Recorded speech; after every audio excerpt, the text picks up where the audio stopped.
সাম্প্রতিক বছরগুলোতে তীব্র উত্তেজনা বিরাজ করছে ইসরায়েল ও ইরানের মধ্যে। গাজা যুদ্ধের জেরে গেল বছর পাল্টাপাল্টি হামলা চালিয়েছে দেশ দুটি। চলতি বছর ইসরায়েল ইরানের পারমাণবিক স্থাপনাগুলোতে হামলা চালাতে পারে বলে খবর প্রকাশ করেছে বিভিন্ন আন্তর্জাতিক গণমাধ্যম।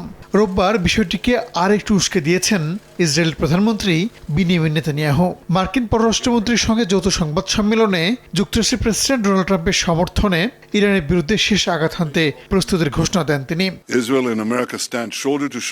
ইসরায়েল ও যুক্তরাষ্ট্র কাঁধে কাঁধ মিলিয়ে ইরানের হুমকির মোকাবিলা করছে।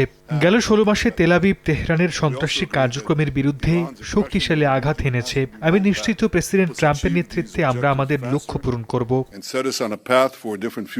সংবাদ সম্মেলনে মার্কো রুবিও বলেন, ইরানকে কখনোই পরমাণু শক্তিধর দেশ হতে দেওয়া হবে না। মধ্যপ্রাচ্য জুড়ে ইরানের ছত্রছায়ায় গড়ে ওঠা বিভিন্ন সশস্ত্র গোষ্ঠীকে মোকাবেলার ঘোষণাও দেন তিনি।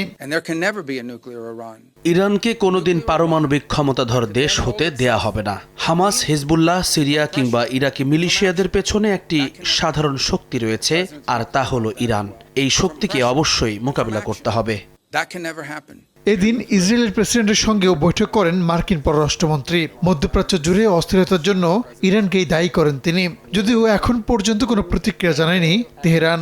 তবে নেতানিয়াহু ও মার্কোর এই মন্তব্য ইসরায়েল ও ইরানের মধ্যে চলমান উত্তেজনাকে আরও বাড়িয়ে দিতে পারে বলে মনে করছেন বিশেষজ্ঞরা। সেই সঙ্গে উভয় পক্ষের মধ্যে সংঘর্ষের আশঙ্কাও দেখা দিচ্ছে। রাহানুল রানা, সময় সংবাদ।